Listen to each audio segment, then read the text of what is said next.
money every time someone goes into prison.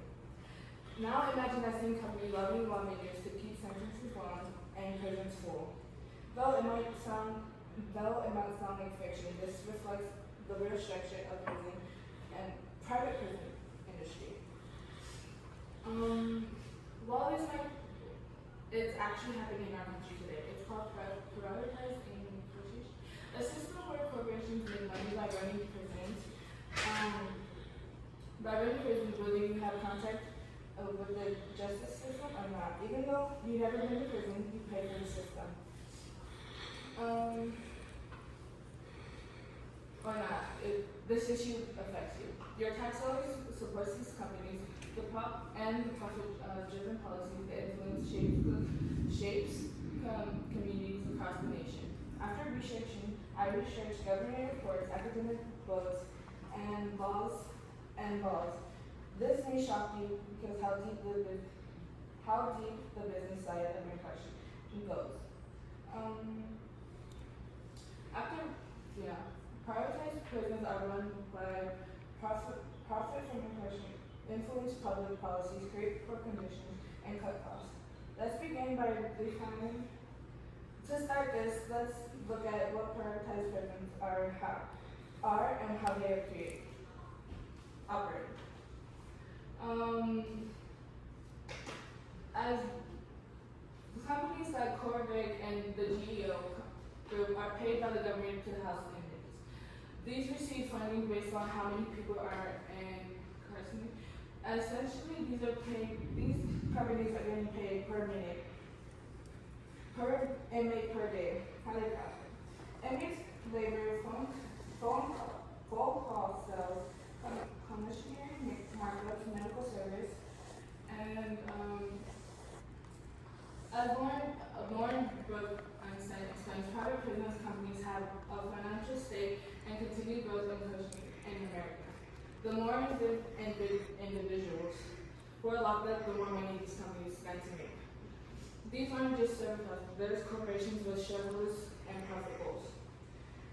Private prison companies have financial stake in the continued growth of incarceration in America.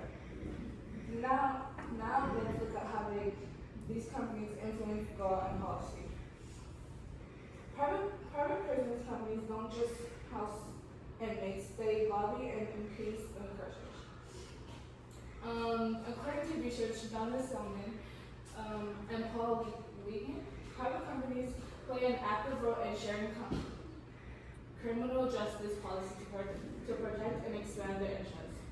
In some states, contracts with private prisons include local quotes, requirements that the prison must keep 90% of the prison full, or the state pays a penalty, the sentencing budget.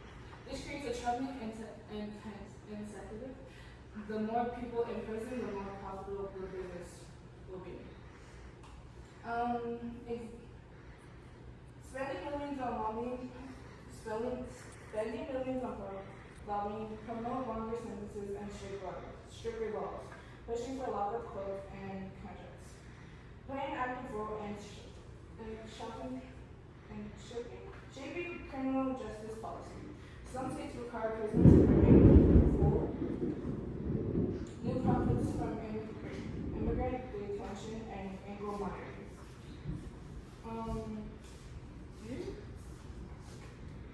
A journalist from the Internet reports that these companies are trying to focus on immigration and detention and electronic monitoring, finding new ways to profit even if incarceration rates are full. Cut costs and private prisons lead to worse conditions for inmates and staff. Beyond laws and money, these profits directly affects the law. A 2016 report in the U.S. Department of Justice reveals that private prisons experience more incidents of violence, control crime, and safety problems. These governments run facilities. State and private prisons are often underpaid and understaffed. Fewer rehabs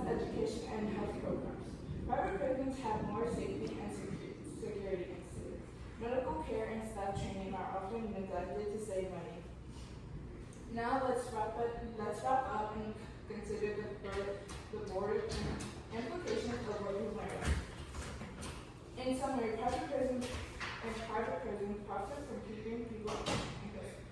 How they influence the public policy to protect those. They use political laws and political influence to shape laws, and their focus of cost cutting often worsens prisons. Remember that opening an image and a company that profits every time someone is locked up. The reality behind the system, a citizen must ask, who benefits this punishment, who becomes a victim, who pays the real price? Let's end with the final thought. When